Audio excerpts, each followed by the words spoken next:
الذین یاکلون الربا، اب ربا کا مسئلہ شروع ہو رہا ہے، جو سود کھاتے ہیں۔ وجہ کیا ہے؟ اصل مسئلہ ہے اس سرپلس ویلیو کا۔ آپ کا کوئی شغل ہے، آپ کی ملازمت ہے، آپ کما رہے ہیں، آپ کا خرچ پورا ہو رہا ہے، کچھ بچت بھی ہو رہی ہے۔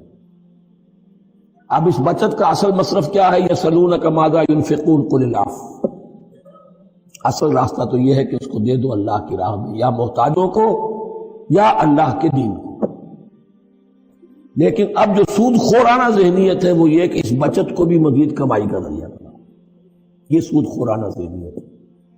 لہذا اصل میں سود خوری انفاق کا کی ضد ہے، اور یہ عقدہ مجھ پر کھلا جبکہ القرآن یفسر بعضہ بعضا، اس اصول کے تحت جب سورہ روم کی آیات کا میں نے مطالعہ کیا، وہاں یہی شکل آپ کو نظر آئے گی کہ ان دونوں کو مقابلے میں لایا گیا ہے، اللہ کی رضا جوئی کے لیے انفاق اور ربا، سود پر رقم دینا۔ وما آتیتم من ربا لیربو فی اموال الناس فلا یربو عند اللہ، جو کچھ تم دیتے ہو سود پر کہ وہ بڑھے لوگوں کے مال میں، محنت وہ کر رہا ہے اور آپ اس کی کمائی میں سے آپ وصول کر رہے ہیں اپنے اس سرمایہ کی مدد سے۔ وہ یہ گویا کہ آپ کا مال اس کے مال میں اس کی محنت سے بڑھ رہا ہے۔ الذی ما آتیتم من ربا لیربو فی اموال الناس فلا یربو عند اللہ، اللہ کے ہاں بڑھوتری نہیں ہوتی۔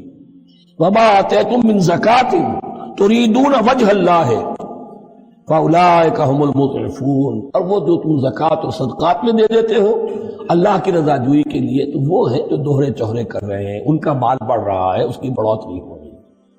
تو انفاق فی سبیل اللہ، صدقات، زکوٰۃ، اس کے بالمقابل، اس کے برعکس ہے اپنی اس بچت کے مال کو، اور آپ کو معلوم ہے آج کی بینکنگ سسٹم کا سب سے زیادہ زور بچت کی اسکیم، اور یہ سب کا سب جو ہے در حقیقت saving bank, saving account, save کرو، لیکن سیو کرو مزید کمانے کے لیے۔ سیو جو ہے اس لیے نہیں ہے کہ اپنا پیٹ کاٹو اور غرباء کو دو، اپنا سٹینڈرڈ آف لیونگ کم کرو اور اللہ کے دین کے لیے خرچ کرو، یہ نہیں، بلکہ اس لیے کہ وہ جو تم بچاؤ وہ ہمیں دو، تاکہ وہ ہم سود پر زیادہ رقم، زیادہ شرح سود پر دوسروں کو دے اور تھوڑا شرح سود تمہیں دے دے۔ اب اس کے برعکس الذین یاکلون الربا، جو لوگ سود کھاتے ہیں، لا یقومون الا کما یقوم الذی یتخبطہ الشیطان من المس، وہ نہیں کھڑے ہوتے مگر ان کی طرح سے کہ جن کو شیطان نے مخبوط الحواس بنا دیا ہو چھو کر۔ یہاں عام طور پر یہ سمجھا گیا کہ یہ قیامت کے دن کا نقشہ ہے، یہ قیامت کے دن کا نقشہ تو ہوگا ہی، اس دنیا میں بھی سود خوروں کا حال یہی ہے۔ اور اگر ان کا نقشہ دیکھنا ہو تو کسی سٹاک ایکسچینج کو جا کے دیکھ لیجیے، معلوم ہوگا دیوانے ہیں، پاگل ہیں، چیخ رہے ہیں، دوڑ رہے ہیں، بھاگ رہے ہیں، وہ انسان نہیں نظر آتے اس وقت جو بھی کچھ ہو رہا ہوتا سٹاک ایکسچینج کے اندر۔ مخبوط الحواس انسان جو ہے وہ ہو جاتا ہے، یہ سود خوری کی وجہ سے۔ الذین یاکلون الربا لا یقومون الا کما یقوم الذی یتخبطہ الشیطان من المس ذلک بانہم قالوا انما البیع مثل الربا، اور ان کے سب سے بڑھ کر مخبوط الحواس ہونے کا مظہر یہ ہے، یہ اس لیے کہ وہ کہتے ہیں کہ بیع بھی تو ربا کی طرح ہے، بیع بھی تو سود ہے۔ میں نے 100 روپے کا مال خریدا، 110 میں بیچ دیا، 10 بچ گئے، یہ ربا ہے، ربا جائز ہے۔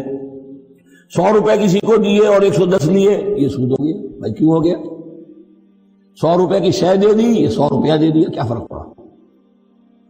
10 لاکھ کا مکان بنایا، 4000 کے قرضے کے ماہانہ کرائے پر دے دیا، جائز ہو گیا۔ 10 لاکھ کسی کو دیا اور اس سے 4000 روپیہ مہینہ دینا شروع کیا، یہ سود ہو گیا، حرام ہو گیا۔ عقلی طور پر یہ باتیں ہیں کہ جو سود کے حامیوں کی طرف سے کہی جاتی ہیں۔ انما البیع مثل الربا، بیع میں کبھی جو نفع ہوتا ہے، ربح اور ربا، یہ میں اس وقت بیان کر چکا ہوں سورہ بقرہ کے دوسرے رکوع کے ضمن میں۔ یہ جان لیجئے کہ اس ظاہری سے مناسبت کی وجہ سے ان کا مخبوط الحواس لوگ جو ہیں وہ اس دونوں کے اندر کوئی فرق محسوس نہیں کرتے۔ یہاں اللہ تعالیٰ نے ان کے قول کا عقلی جواب نہیں دیا، بلکہ جواب کیا دیا؟ احل اللہ البیع وحرم الربا، اللہ نے بیع کو حلال قرار دیا ہے اور ربا کو حرام قرار دیا۔ اب تم بات یہ کرو، اللہ کو مانتے ہو یا نہیں؟ رسول کو مانتے ہو یا نہیں؟ قرآن کو مانتے ہو کہ نہیں؟ یا اپنی عقل کو مانتے ہو؟ اگر تم مسلمان ہو، اگر تم مومن ہو تو اللہ کا حکم جو وہ فرمائے، نہ صرف اللہ کا، جو رسول کا ہے، ما آتاکم الرسول فخذوہ وما نہاکم عنہ فانتہوا، جو کچھ رسول تمہیں دے لے لو، اور جس چیز سے روک دے رک جاؤ۔ یہ تو شریعت کا معاملہ ہے۔ ویسے اس میں جو فرق واقع ہوتا ہے وہ یہ ہے کہ ایک ہے فلوئڈ منی، فلوئڈ کیپٹل، ایک ہے فکسڈ کیپٹل۔ مکان 10 لاکھ کا ہے، لیکن مکان سے جو شخص رہ رہا فائدہ کیا اٹھائے گا؟ 1 مہینے رہے گا نا، بس اس کا بدل آپ نے لے لیا۔ 10 لاکھ روپے کسی کو نقد دے دیے، وہ کسی کام میں لگائے گا، 12 لاکھ بھی بن سکتے ہیں، 15 بھی لگ سکتے ہیں، 8 بھی رہ سکتے ہیں۔ اس میں آپ نے فکسڈ اگر لیا، یہ حرام ہے۔ ان دونوں میں اگرچہ عام طور پہ کہا جائے گا یہ بھی کیپٹل ہے وہ بھی کیپٹل ہے، مکان بھی تو سرمایہ کی ایک شکل ہے، لیکن یہ فکس کیپٹل ہے، اس کی شکل بدل نہیں رہی ہے۔ اس مکان میں تو ایک شخص رہ جائے گا، سکنا ہوگا، اس کی رہائش ہے، یا آپ کہیں گے اس کی ویئر اینڈ ٹیئر ہے تو اس کا آپ نے بدل لے لیا، بس ختم۔ لیکن وہ جائے گا، وہ مکان آپ کے لیے رہ جائے گا۔ لیکن یہ کہ 10 لاکھ جس کو دیا نقد، وہ کاروبار کرے گا، کچھ اور کہیں لگائے گا، اس کے اندر اضافہ بھی ہو سکتا ہے، کمی بھی ہو سکتی ہے، اس میں پھر فکسڈ پروفٹ لینا یہ ہے حرام، اور ان دونوں میں کوئی مناسبت نہیں۔ لیکن اللہ تعالیٰ نے یہ جواب نہیں دیا، جواب دیا احل اللہ البیع وحرم الربا فمن جاءہ موعظۃ من ربہ فانتہی فلہ ما سلف، تو جس شخص کے پاس اس کے رب کی طرف سے یہ نصیحت پہنچ گئی اور وہ باز آ گیا، رک گیا، فلہ ما سلف، تو جو کچھ پہلے وہ لے چکا ہے وہ اس کا ہے، وہ اسے واپس نہیں دیا جائے گا، حساب کتاب نہیں کیا جائے گا کہ تم اتنا سود کھا چکے ہو واپس کرو۔ لیکن اس کا یہ مطلب بھی نہیں کہ اس کا کوئی گناہ ان پر نہیں ہوگا، وَأَمْرُهُ إِلَى اللَّهِ، اللہ کے حوالے رہے گا، معلق رہے گا، اللہ چاہے گا تو معاف بھی کر دے گا، اور اللہ چاہے گا تو پچھلے سود کے اوپر بھی اس کی سرزنش ہوگی۔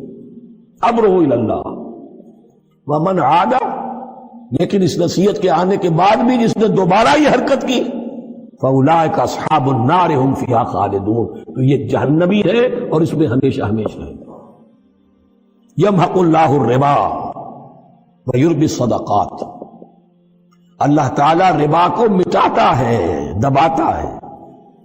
اور ہمارے زمانے میں شیخ محمود احمد مرحوم نے ایک کتاب لکھی ہے مین اینڈ منی، اس میں ثابت کیا ہے جہاں جو یہ سود کا معاملہ چلتا ہے 3 چیزیں ساتھ ساتھ بڑھتی چلی جاتی ہیں۔ جتنا سود بڑھے گا ان امپلائمنٹ بڑھے گی، انفلیشن بڑھے گی، نتیجے میں انٹرسٹ ریٹ بڑھے گا، جیسے انٹرسٹ ریٹ بڑھے گا ان امپلائمنٹ مزید ہوگی، انفلیشن زیادہ ہوگی، اس سے وشس سرکل، اور اسی کے نتیجے میں تباہی ہو جاتی ہے، چھپی رہتی ہے وہ تباہی۔ وہ تو ایک ہی وقت میں بینکرپٹ ہوگا کوئی بینک، بڑے بڑے بینک جو ہیں دیوالے نکلیں گے، ابھی جو کوریا کا حشر ہو رہا ہے اور جو اس سے پہلے روس کا ہو چکا ہے، یہ سارا جو ہے یہ یوں سمجھیے شیش محل کی طرح ہے، اس میں تو ایک پتھر پڑے گا تو ٹکڑے ہو جائیں۔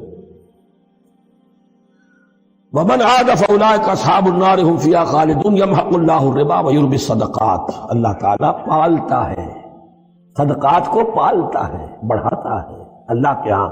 وہ آیت میں سنا چکا ہوں آپ کو، سورہ روم کی 39ویں آیت ہے یہ، وَمَا آتَيْتُم مِّن رِّبًا لِّيَرْبُوَ فِي أَمْوَالِ النَّاسِ فَلَا يَرْبُو عِندَ اللَّهِ وَمَا آتَيْتُم مِّن زَكَاةٍ تُرِيدُونَ وَجْهَ اللَّهِ فَأُولَٰئِكَ هُمُ الْمُضْعِفُونَ واللہ لا يحب کل کفار اثیم، اور اللہ کو ہرگز پسند نہیں ہے وہ سب جو ناشکرے ہیں اور گناہگار ہیں۔ ان الذین آمنوا وعملوا الصالحات واقاموا الصلاة وآتوا الزکاة لهم اجرهم عند ربهم ولا خوف علیہم ولا هم یحزنون۔ ہاں جو لوگ ایمان لائیں اور نیک عمل کریں، نیک عمل میں ظاہر بات ہے جو شے حرام ہے اس کا چھوڑ دینا بھی لازم ہے، اور نماز قائم رکھیں، زکوٰۃ ادا کریں، ان کے لیے ان کا اجر محفوظ ہے ان کے رب کے پاس، ولا خوف علیہم ولا هم یحزنون۔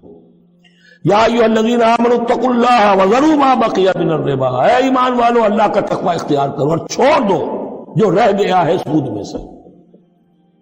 آج فیصلہ کر لو کہ جو بھی کچھ تمہیں کسی کو قرض دیا تھا اب اس کا سود چھوڑو۔ یا ایھا الذین آمنوا اتقوا اللہ وذروا ما بقی من الربا ان کنتم مؤمنین، اگر تم مومن ہو۔ فَإِن لَمْ تَفْعَلُوا، اور اگر تم نے ایسا نہ کیا، باز نہ آئے، فَاعْذَرُوا، تو کان کھول کر سن لو، بِحَرْبٍ مِّنَ اللَّهِ وَرَسُولِهِ، اللہ اور اس کے رسول کی طرف سے اعلان جنگ۔ یہ الٹیمیٹم ہے، اگر باز نہیں آتے سود سے۔ دیکھیے کسی اور گناہ پر یہ بات نہیں آئی، اللہ اور اس کے رسول کی طرف سے اعلان جنگ۔ وَإِن تُبْتُمْ فَلَكُمْ رُءُوسُ أَمْوَالِكُمْ، اگر تم توبہ کرو تو تمہارے جو اصل راس المال ہے وہ تمہیں لوٹا دیے جائیں گے۔ سود چھوڑ دو، راس المال واپس لے لو۔